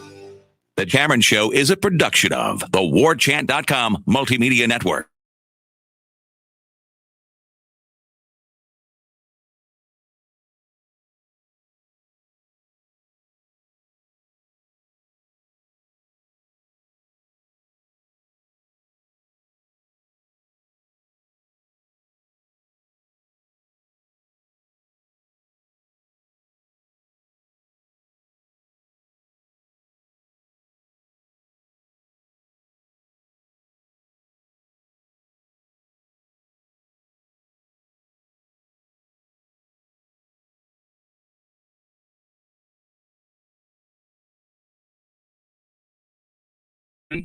Los Angeles Rams. San Francisco. Yeah, Green Bay's not playing They anymore. got eliminated by San Francisco. In the San Francisco Los Angeles Rams game that we see Trey Lance. It's a non-zero chance, I believe. Yeah. And you mean as He's on the field alone as a quarterback. No, gadget stuff with Jimmy G. No, I think. Look, I mean, they won, but it wasn't because of Garoppolo. I mean, this is a pretty steady take with him. Now, he made a couple throws late there that you're like, okay, thank you for making the throws that a certain quarterback named Aaron Rodgers wouldn't, but refused to anyhow. That guy, you want to talk about 18, and I'm out of here. I mean, I get that you love Devontae Adams. We all do. There are other receivers, and they tend to be open when the other guy is triple covered, my man. That was insane. That in route is wide open on the fly where he hits down the seam where he's trying to hit Adams. I mean, Adams draws 3 guys, and he still throws that ball. Anyhow, that's just a total. I'd like to see Aaron try and figure it out in Tampa. I bet he could. I don't know, man. He is really unlikable. But he's a rental. Yeah, and he's really good. He's really good. Can be. Unless, of course, it's a home playoff game and they're the 1 seed. Just saying. That's a little problematic. Hey, you've got a new and improved Mike Evans who will take on all comers. Yeah. I'm kind of curious. It's something to I was laughing about this. Garoppolo I was reading a story, I think it was in the Ringer this morning, about 5 or 6 different articles on the playoffs this weekend that I'm beginning to read because we're trying to make money on gambling. And the numbers for the advanced metrics are that he is surprisingly, Garoppolo, a high risk, high reward kind of player, which most people wouldn't know. But moreover, he is kind of a hindrance to their winning. Of the 35 NFL quarterbacks who had at least 200 dropbacks this season, he ranked 32nd in what is known as big time throw rate, which is a Pro Football Focus stat that tracks passes on the highest end of both difficulty and value. So Jameis was always extremely well thought of in that category. Like if you go back and look at that statistic, Pro Football Focus stat, you would see that Jameis was one of these high risk, high reward, and really catastrophically bad other big time throws. Yeah. Got him in spades. I got him. I'm going to make it regardless. That was his time in Tampa. Those were the throws. Interception worthy throws. Got those in clubs. Yeah. I've got them all day. Any one of the throws you want, I got them all in my bag, except for the check down to the open back in the backfield. Don't have that. That was Jameis, right? I never saw a throw he didn't want to make, and sometimes it left you in awe. That's how you throw for over 5,000 yards and 30-plus touchdowns, but also throw for over 30 interceptions. That's how you arrive at that number.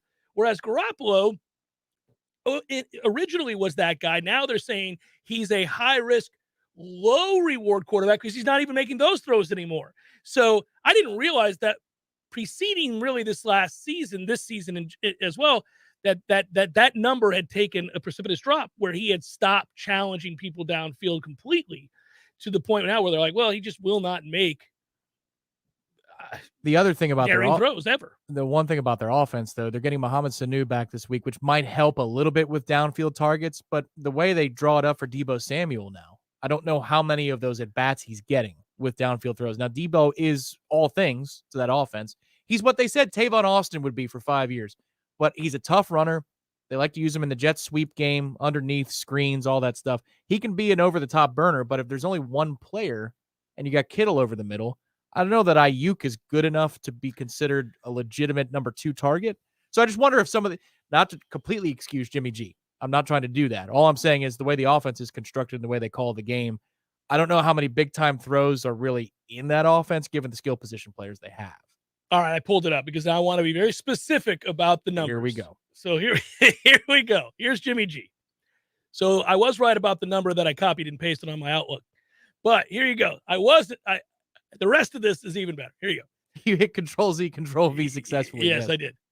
Of the 35 NFL quarterbacks who've had at least 200 dropbacks is the one I got right. Garoppolo ranked 32nd in big-time throw rate, according to Pro Football Focus, tracking passes, quote, on the highest end of both difficulty and value. He had the second highest turnover-worthy play rate, okay? Jimmy G threw as many interceptions, 12, as former teammate Tom Brady, but had 23 fewer touchdown passes. To illustrate Garoppolo's knack for nearly turning the ball over without ever threatening the defense, watch the high-arcing lollipops he lofted to receivers in the flat during Saturday's game against the Packers. Oh, yeah. Troy Aikman was ready to throw up on 4 of them. He's like, oh, as it's in the air. In other words, he'll risk a pick 6 to gain 2 yards. That is true. Last weekend's game, that's 100% true. There were like 7 of them. Hilarious. I love that. Yeah, there were. Even Buck. He's a dangerous throw. Yeah. You could hear. It did make me laugh. Aikman was funny. Now, that is a quarterback watching a quarterback do something you should never do. He couldn't help it. He's just like laughing as it's happening. Yeah, it was a little uncomfortable. So it is that I asked the question whether or not Trey Lance, and they traded 3 first-round picks to move up in the draft to take Trey Lance. 3. Like, I don't know, man. At some point, you may want to get him out there because he can stretch the field. Against this front 4, though? I mean, I get you're trying to win the game to get to the Super Bowl, but do you want to risk development being stunted? Because they didn't like what they saw this year from what I could gather. No, they don't like him to run the offense, but they didn't have a problem. I mean, if you they didn't like him to run. That's not a good sign. Well, he's not starting. I'm not saying he starts. Oh, you're saying he comes in for a drive? I thought you meant like the torch would be passed. No, I'm saying that you have packages that you run for Trey Lance that gets the ball down the damn field occasionally. And listen, because he can run, you can do other things with him. So it's not a dead giveaway that when he comes in, they're throwing the ball down the field. It's just that they're suddenly capable of throwing the ball down the field, which in a lot of ways could help him as a runner. It sounds like you're really working hard to create intrigue for this game because it feels like a meh football game, doesn't it? Except both of them feel like they could be pretty average to below average football games. Well, no, what I'll say is that, yeah, I mean, I'm fearful that Cincinnati's run out of time. And yes, Kansas City's going to the Super Bowl. Yes. But I actually think this game is intriguing because of the ownership Shanahan has over the Rams. Ownership. And there's no reason for them to win the last meeting, but they did. And from 17-0 down. Yes, and they continue to do the kinds of things that teams that own other teams do, which is, it's got to be maddening when you're the Rams. But the Niners defense is legit very, very good, which we know. And if you can just do something on offense, yeah, I predict they'll be in the game. And let them be in this game, knowing that the Rams anteed up the way that they did. Well, Kansas City, with the whole city of, by that time on Sundays, come on, Shanahan, one more time. Come on. The rematch is on. We'll solve for the future next with my friends at ISM. Your local news now. One woman is dead following a shooting at the Providence Point Apartments on Stuckey Avenue yesterday. The shooting happened just before 5 p.m. and the woman was being treated at the hospital with life-threatening injuries before passing away. No suspects have been identified at this time. Detectives ask anyone with any information to call TPD at 850-891-4200 or to remain anonymous, call Crime Stoppers at 850-574-TIPS. Tallahassee Memorial Healthcare is helping curb the healthcare worker shortage by reaching out to high school students. TMH is offering a summer internship program to students interested in becoming surgical technicians. Students in the program will get a behind-the-curtain look at what the job entails 2 days a week. They'll get to learn all about being a surgical tech. Students also get 126 volunteer hours and a job offer when they graduate. The deadline to apply for the program is March 1st, and students who are hired by TMH also qualify for tuition reimbursement. This is Rachel Lene with your Real Talk 93.3 Local News Update, brought to you by Macklemore Systems, Tallahassee's go-to Mac store. Check them out online at MacklemoreSystems.com. This is meteorologist Paul Trombley with your Real Talk 93.3 weather update. Highs around 62 this afternoon under mainly sunny skies. Winds out of the northeast, 5 to 10 miles per hour. Cloudy skies expected tonight, 44. Cloudy skies expected again tomorrow. High temperatures reach up to 60. Lots of sunshine outside Saturday with daytime highs approaching 46. 57 Sunday. This report is brought to you by the Lawn Johns. For all your landscaping and lawn care needs, visit thelawnjohns.com. Right now, 63. What do you need tires on? Your car or truck, tractor or heavy equipment? At Nice Tire and Auto Service, we have tires for all of these needs. And we service your vehicle from air conditioning and computerized alignment to oil changes and everything else under the hood. Call Nice Tire and Auto today at 574-4100. That's 574-4100 for your scheduled maintenance. National accounts welcome at Nice Tire and Auto Service, 4792 Bluntstown Highway, just west of Capitol Circle. If you weren't the owner of Gordo's and all those wonderful restaurants, Eddie, what would you be doing? I think I'd want to be I don't know what I'd want to be. A boat captain or a cowboy. You know how to use a lasso? No. You'd have to do that if you were a cowboy. Yeah, but I've never even been on a horse. It's not my place to be on a horse. I agree. And the horse thanks you. Gordo's, bringing the flavor and flair of Cuban food to Tallahassee since 1996. Here's what you missed on the Greg Tish Show. Of 97 patients, 33 are vaccinated, and 63% are considered incidental. See, this is what I'm upset about. He's basically made up the percentages to look like it's at 100%, but the two are not related to each other. What's 37% of 97? It's 35.89. So why in the hell can't he literally ask iPhone to put that in his articles? Maybe he's got an Android. The Greg Tish Show, Monday through Friday, 6 to 9 a.m., only on Real Talk 93.3. The Jeff Cash Show, brought to you by Orange Theory Fitness. 2 Tallahassee locations, Midtown on Thomasville Road and Northside in the Village Common Shopping Center. Online at orangetheoryfitness.com.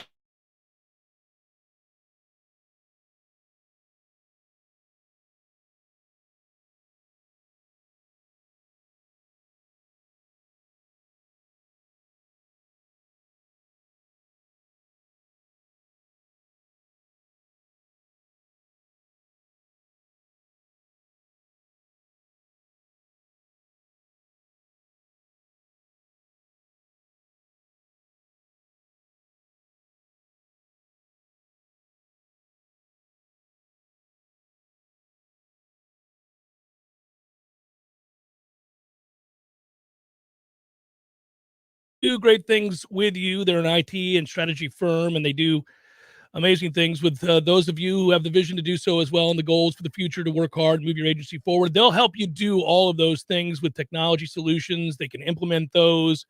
They're experts in the government processes. They work within government agencies across the country. Unmatched experience in developing strategies, evaluating, and refining processes. That's important, and they implement all of those things. So their expertise and your vision coupled together means that you get things done and you solve for the future, which is what we do here on the Jeff Cameron Show. More on ISF in a bit, isf.com. If you would like to learn more, they've got, contracts with folks all over the country, even though they're located right here in Tallahassee. They've worked in 18 different states. So they help state governments. Although you can hate state government. I don't know. It's up to help solve the future. What frequency are we on? Yeah. Prank caller. That was good. Okay, so I wanted to solve for my future, so I bought tickets to see Drive-By Truckers over in Ponte Vedra Concert Hall this morning. So there you go. That's my future in April. When? In April? Yeah. What day? Do you know? Is it beginning, end of the month? I don't want everybody to buy tickets, Tom. I'll tell you during the break. Oh, well. They can search Ponte Vedra and be like, hey, Jeff. People are very lazy. They won't do it. They just want me to give it away.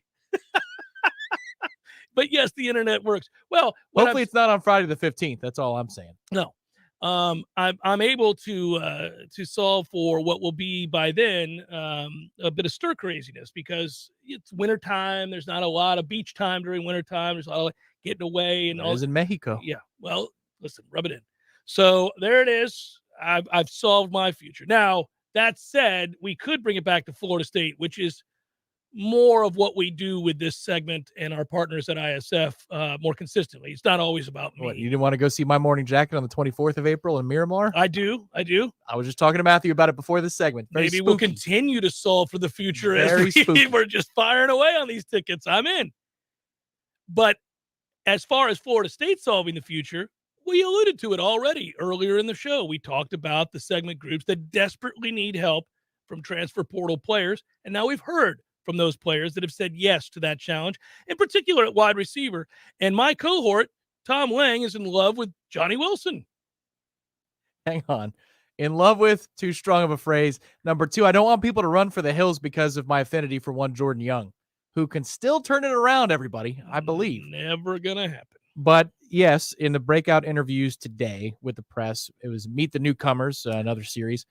Johnny Wilson said something that made me feel the same way you do about him, and that is, quote, I like to be pushed. I don't want to be an average receiver. Okay. There we go. That's it. That's all you have to say. Yep. Thank you. There it You is. like to work hard and set examples and get better. Come to work every day to improve your overall acumen for the game, physical tools, everything it takes to be great. Yep. Let's go.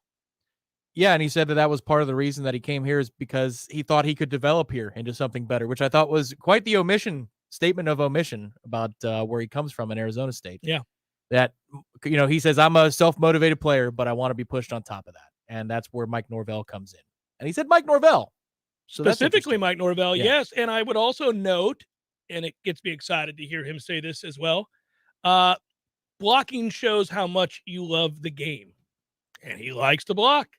So to go along with 6'7", hands, all that good stuff, obviously a height advantage over most, he'll block you. All right. We need that.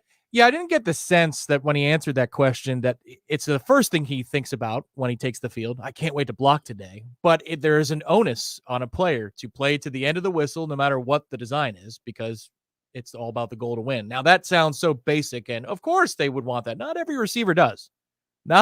In fact, looking at our receiver player over the last 6 to 7 years, they've been better at it. Last year, they were much better at it.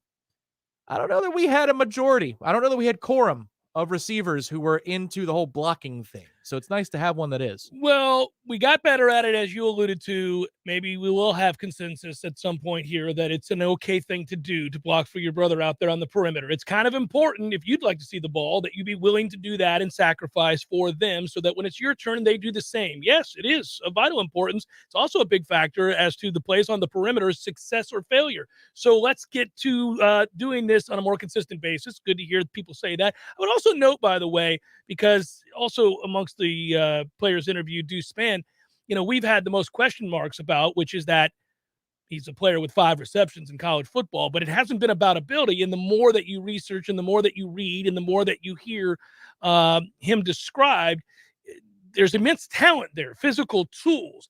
So what did I want to hear from him today? Well, yeah, sure, it's nice that he wanted to be closer to home. That's why he chose Florida State, and obviously more of his family get to see him play football now.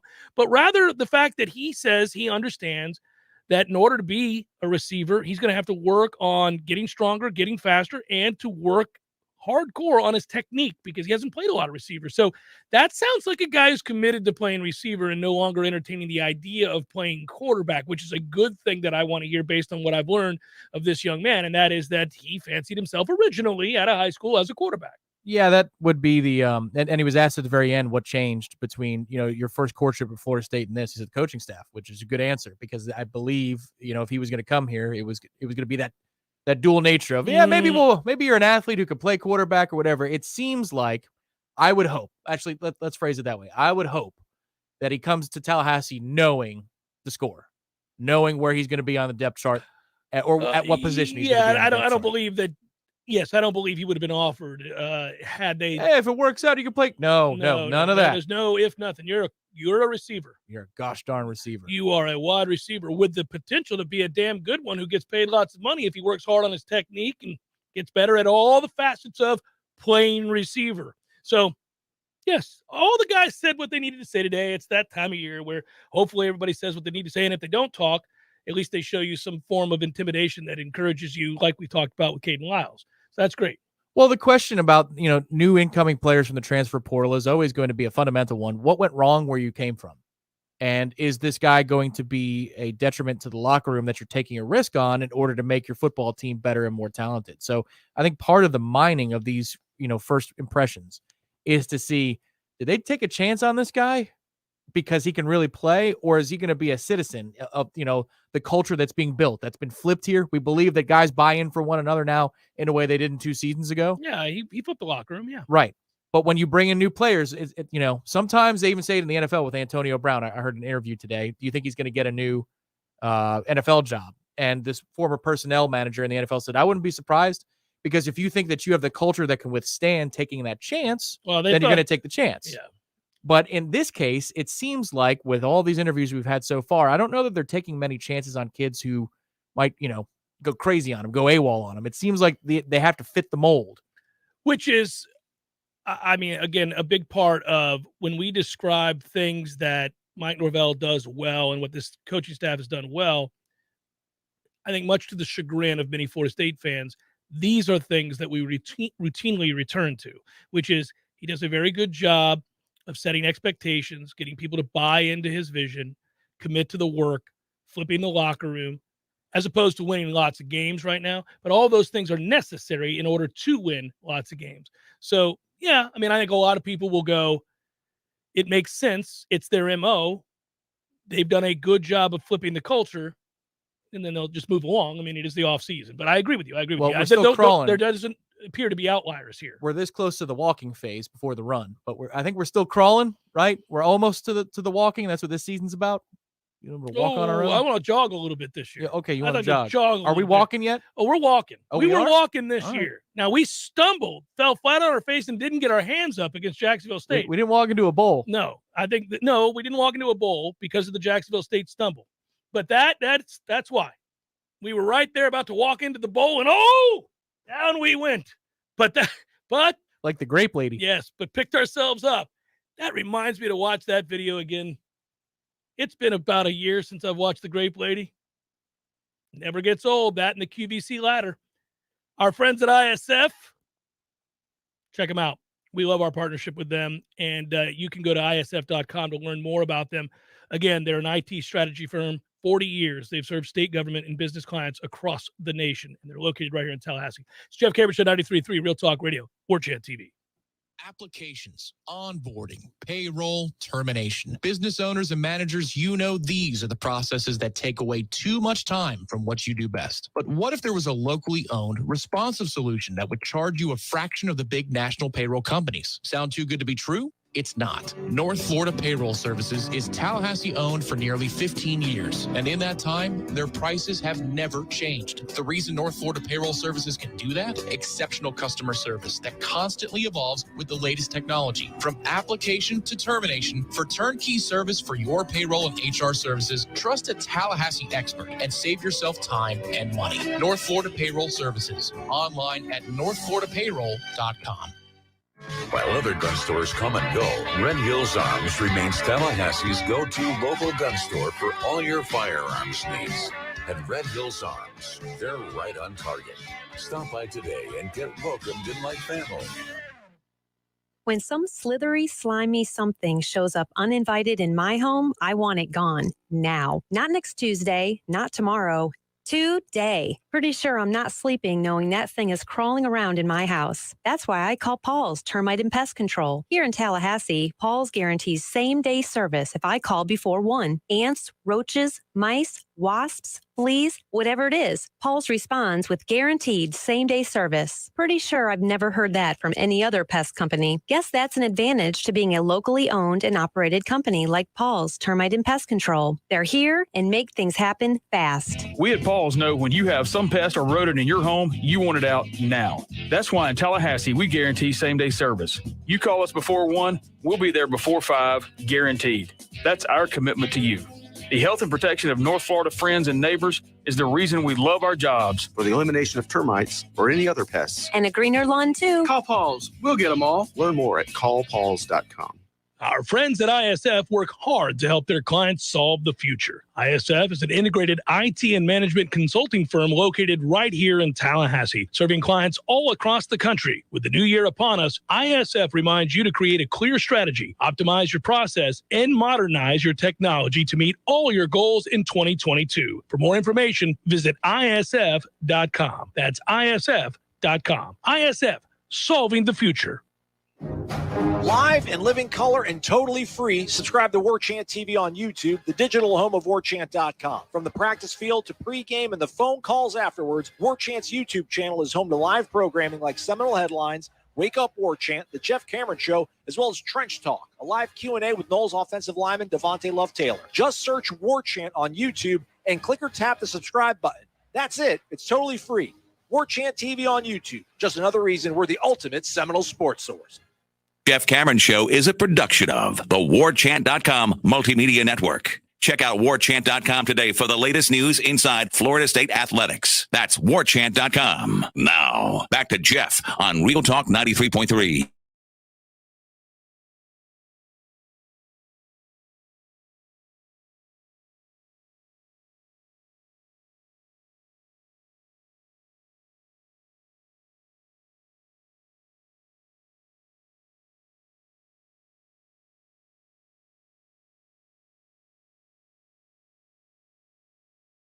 games. Hit on one, missed on another. Got a few more. Your Ole Miss pick on Monday hit as in this particular segment, Mhm. as did my bet on the Ducks play on Monday night. So we're having a good week. I'm 2-1. You're 1-0. Let's get to let's kind of bolster the. It's all about the long-term successes. It's all about that. Quick note here, by the way, and I've mentioned them before, but and for good reason. You got to ask yourself if you have any type of plan for long-term care for you or your loved ones. There are three main questions that you'll need to ask yourself when discussing long-term care. First question: if you were to get sick tomorrow, need long-term care, where do you want to receive your care? Most people will say stay at home. Second question: which asset will you liquidate first to pay for your care? Most people would say either an IRA or a nest egg of some sort. Third question: if there was a better way to use the IRA or nest egg to pay for long-term care, is there something you would take a look at? Is that something you want to do? Pick up the phone and call Pete Tyson, 850-523-6118, 850-523-6118.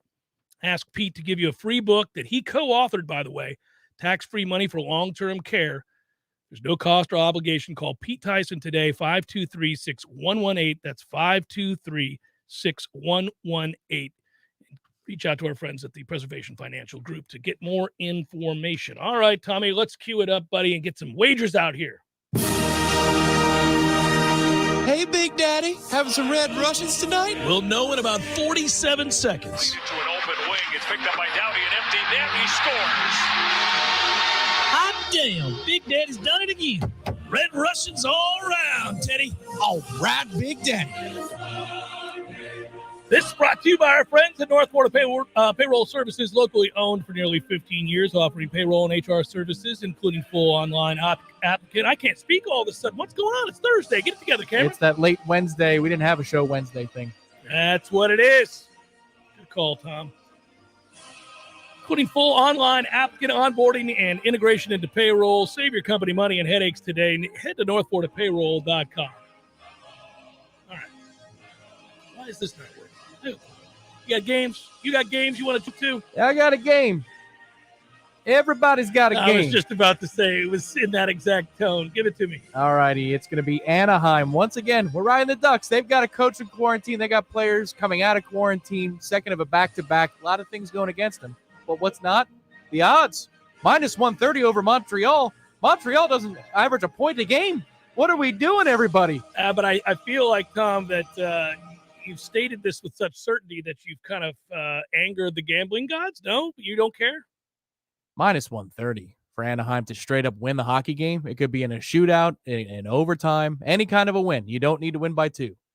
I'm going to take those odds. Montreal's on pace for 49 points this year. They play 82 games. You get 2 for a win. What the hell, man? Oh, I love it, which means we just lost the bet, everybody. Yeah, 6-1 Montreal. We just lost the bet. I listened to the certainty in his voice and went, I'm running the other way. I'm kidding. Mark it down. All right. It's the Thursday night hockey gods. You want a fun prop bet? I give you prop bets on Thursdays before NFL Sunday games. You ready? Sony Michel, you're getting 25-1 on 2 touchdowns. He's got to get, it's 1.5 is the number. If he gets the 2 touchdowns, 25-1. So you're thinking the fumbleitis from Cam over the weekend might give Sony more He's going to go touches? Almost all of them. It's an interesting theory. You like the play? I saw it. At 25-1. I'm glad you saw me working.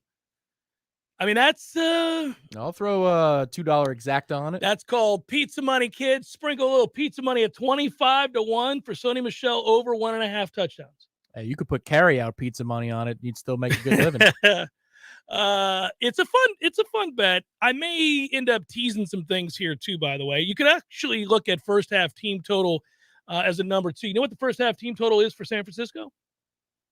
10. 9.5. Good job, All Tom. Right. Yeah, thank you. Do you like 10? Because if you do, you're taking the over there, buddy, and you're getting good odds. I don't know. I like the number is what I like. That's a good number. That's a great number. How about Bengals Chiefs total 54? Okay. I like the over there. You like Bengals +7?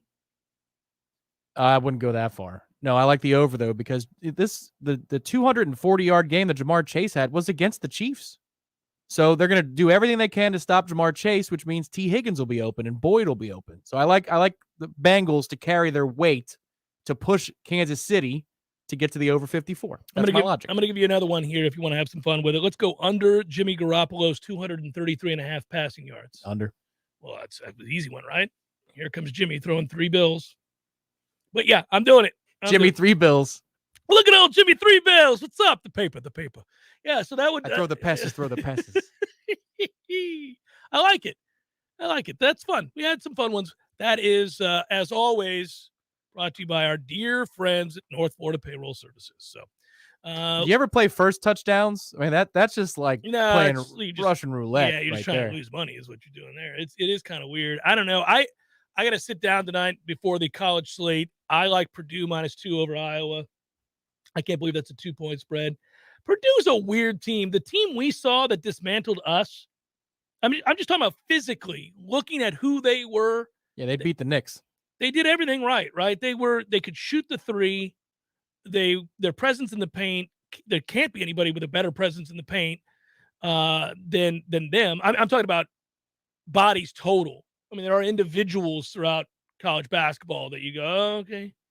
Kentucky's got a guy, Duke's got a guy. There's a couple of guys where you're like, okay, but Purdue had 3 or 4 of those guys that you're like, these are the largest humans I've ever seen. What are we doing here? That guy looks like Yao. What's going on here? He did. He had the shin bone. It's about the lower leg bone structure. You're like, oh my God. Yeah. That guy's shin is bigger than most people. Yeah, it was a little disturbing. And so I thought, okay, well, they're not going to stumble along the way, but they have stumbled along the way. It's weird. I don't count them out when the tournament comes around, but it's curious. Well, on a neutral site against out-of-conference competition, they're going to the Sweet 16, I would think. People are going to be shocked when they play them.